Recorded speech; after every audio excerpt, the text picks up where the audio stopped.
Boom! We are live, ladies and gentlemen, boys and girls. Welcome to the Nolan Hawkeye Anthony YouTube channel. And I thank all of you for being here, wherever you may be. And of course, however you may be listening. Today was a great day for the Iowa Hawkeyes. They took on the Illini, the Illinois Fighting Illini, in what was almost certainly going to be a phenomenal game all the way around, and it did not disappoint. This game was a knuckle drag, totally to the wire, super physical, competitive, gritty matchup. If you're ever not aware of what a Division One athlete or what Division One athletes are capable of, just rewatch a game like this. I mean, that is exactly what the top 0.000% or 0.001% of athletes look like at their finest.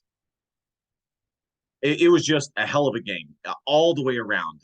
Lead changes, the physicality of the game, the implications of the game, the rivalry, the environment, the talent, different people stepping up as opposed to the status quo, I guess. Not that Chris Murray had a bad game, but usually it is not necessarily Tony, who is totally dominating the way he did, which brings me to my next point, which is, of course, Tony Perkins. Tony Perkins absolutely willed the Iowa Hawkeyes to victory today. And it was an absolutely breathtaking performance by Tony Perkins. So let's take a look at the stats here. Yeah, just an excellent game by Tony Perkins. And, to me, probably the brightest spot about his performance is that it shows what his ceiling is, what he is capable of becoming. Because let me tell you, folks, any player that can score 31 points in a Big Ten game is a legit player with a promising future. Now, will he reach this future? Will he get to his capabilities? Who knows? Time will tell. Tony Perkins is quietly becoming one of the best guards that Fran McCaffrey has had in his tenure. When I think of good Iowa guards, the one and the two, I think of mostly the starters. Anthony Gazelle, Jordan Bohannon. Joe Toussaint was okay. I'm not sure I would put him in the upper tier, but he was okay. Peter Jock, I'm not sure if I would consider him a two guard or a small forward. I think you have to put Tony Perkins in there. I think you do, honestly. I mean, he has been last year he had a solid season, unexpectedly solid year. He's creeping towards that. And now it's just becoming more consistent with that type of performance, because this year we've kind of seen stretches of games where he is pretty quiet. And then we see games like this where he absolutely just totally takes over. He was confident. So anyways, we can get into all of Tony Perkins and all of that a different time. Point is that we saw a glimpse into what Tony is capable of. And the last thing I want to say about him, he is most certainly, two last things I want to say about him. He is most certainly the best, if this is going to make any sense, athletic guard that Fran has had. because Fran has had, if you look at his tenure at Iowa, some of the more athletic guards have not necessarily worked out at Iowa because they can't shoot. So take it for what you will. So, and the second thing I want to say about Tony Perkins is since last year, have told you guys that he has this ability. His athleticism is there. He's probably one of the most athletic guys Fran McCaffery has had in his tenure at Iowa, top 7. He has a great mid-range game. He plays very strong. He gets pretty much wherever he wants to get on the court. He gets to the rim. His next step is becoming a scorer, a consistent scorer. He can score, but he's not a scorer yet, a pure scorer. Like, there are guys who have taken that next step towards becoming a pure scorer. Jared Utoff took that step. Peter Jock took that step. Where there were nights before that where they would put the ball in the hoop, but they weren't scorers yet. They didn't have the ability to consistently night in, night out do it. That is the next step Tony Perkins needs to get to. And yes, part of that is becoming a better 3-point shooter, which I think he's actually been okay this year. So here are the stats here. Illinois pretty much only got anything from their starters. So not really much more to say there. Philip Prabracha had a good game, kind of quiet on the rebounds. He got worked on the boards a little bit, but he chipped in 13 points. Chris Murray had 19.7 rebounds. Tony Perkins, 32 points, 3 rebounds, and 2 assists. Just absolutely killed it in 35 minutes, guys. 35 minutes. Unreal. Connor McCaffery had one of his classic, really, really solid 0-point games. How many of those have we seen from Connor McCaffery? Aaron Eulis with 2 points. He kind of had a quiet game. Patrick McCaffery, 3 points. Peyton Sandfort, 9 points. I got to tell you guys, I had a big question mark regarding Patrick McCaffery and this Iowa team moving forward, not like next year moving forward, but the rest of this year.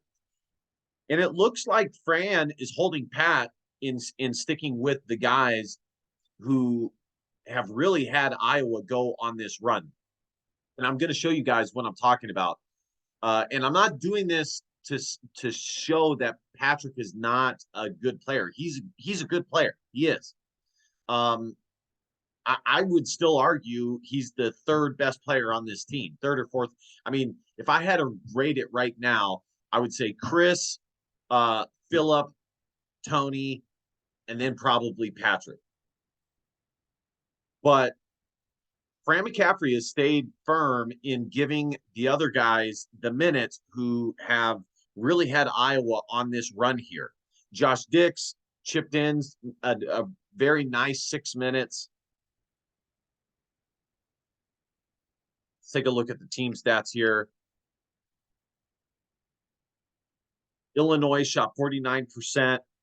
Iowa needs to find a way. I mean, I say this all the time, and I just don't really think it's ever gonna change under Fran McCaffery. Certainly not with the current lineup that they have, because it's not that they're a small team. It's just, Philip Prabracha is 6'8". He's 6'8", 6'9". And in the Big Ten, most Big Ten teams, Purdue, Illinois, have a legit 7-footer.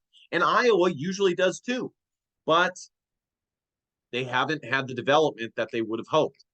So, but I would like to see Iowa limit teams to like 47 to 45% shooting. Iowa shot 36% from 3, Illinois 31. Iowa made 26 free throws, 86% from the line. That is fantastic. Iowa absolutely lost the rebounding battle, 37-26. Offensive assists, stalemate. Blocks 5-2. Steals 7-4. Turnovers. Iowa only had 7 turnovers compared to Illinois having 14.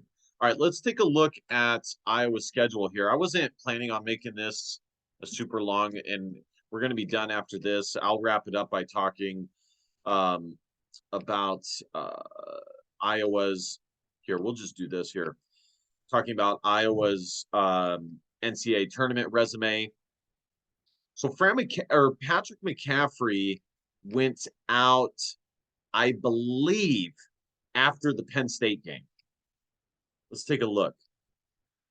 I believe this is when it was. Yep. He's not in the so Iowa has gone 1, 2, 3, 4,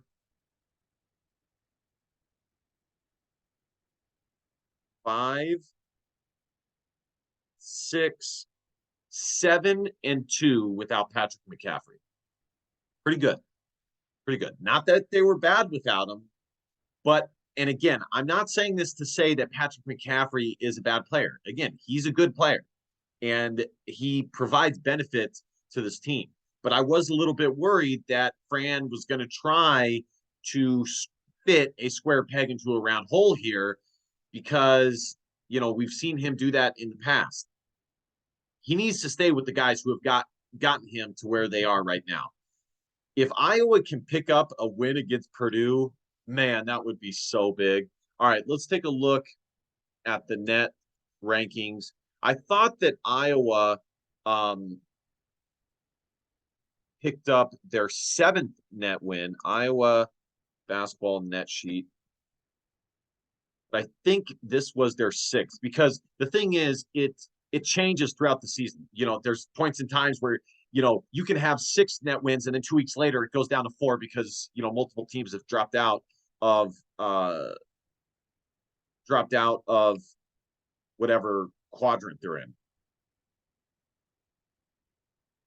So 6. Iowa has 6 quadrant 1 victories, which is up there with the best of them in the country. So Iowa is squarely in the NCAA tournament. They're probably a 7 or an 8 seed by and large. I think if they finish strong, they can play themselves as high as a 5 seed in the NCAA tournament. It's going to be tough, but they could. I think Iowa should be shooting for a 6 seed. It really is going to depend on how much the tournament committee pegs Iowa down by their quadrant 4 loss to Eastern Illinois versus the weight that they put on their 6 quadrant 1 victories.